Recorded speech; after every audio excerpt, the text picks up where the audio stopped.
can actually do in the short term to reduce the cost of housing, this is something we might work together on. Last, a closing comment, if I might, Mr. Secretary. Senator Van Hollen asked about your engagements with your former neighbor, Mr. Epstein. I was encouraged to see your declaration that in 2005, you concluded he was a disgusting man with whom you should have no contact. I wish many others reached that conclusion upon meeting him. But it troubles me that you took your family to lunch on his island, that you had appointments with him. Please disclose everything. Put this to rest, because this is an issue of grave concern to my constituents. President Trump ran on releasing the Epstein files. You said casually, well, I looked at my name and how it appeared in them, as does everyone. No, everyone isn't worried about their names being in the Epstein files. I know he was your neighbor. That was a coincidence. But please disclose everything that's relevant here so that we have a chance to work together and move on. To the best of my memory, I met him when he moved next door to me, and I met him 2 other times in 14 years, none within 6 years of that first meeting, and then a year and a half later, and none thereafter. And in the presence of my wife, and as Senator Van Hollen said, under no circumstances is there a single word that I've done anything remotely wrong in any possible regard. I did not have anything you could call a relationship, anything you could call an acquaintance.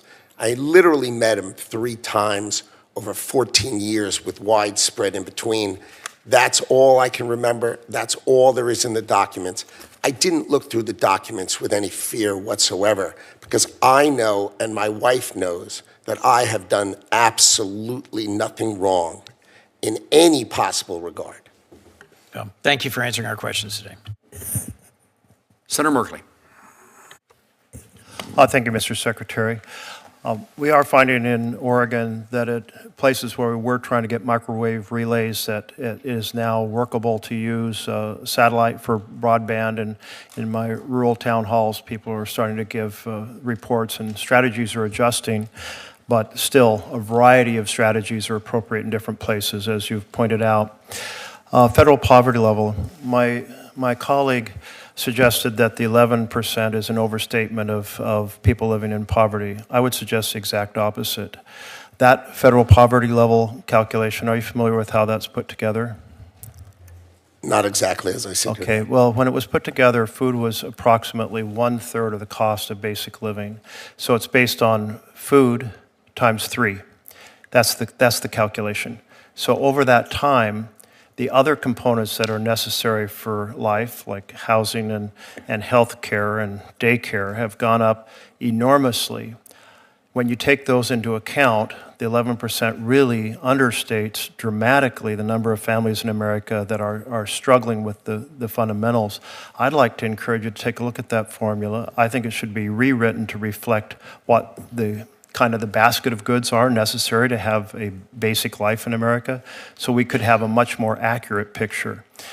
This formula explains why folks cite, well, not very many people are struggling. Isn't that great? When the reality on the ground, I live in a blue-collar community, I travel every part of my state, the reality is a tremendous number of families are struggling. And if we don't adjust our policies to understand that, and we don't even have an accurate way of calculating it, we're really failing to understand the basic economics and challenges of families in America.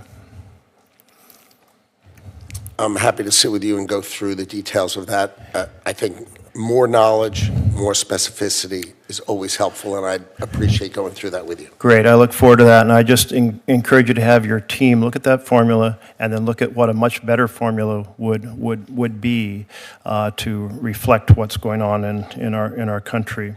Last time we talked about the manufacturer extension program, and you agreed to get together for a meeting, but before that meeting was planned, the Oregon MEPs were funded, which was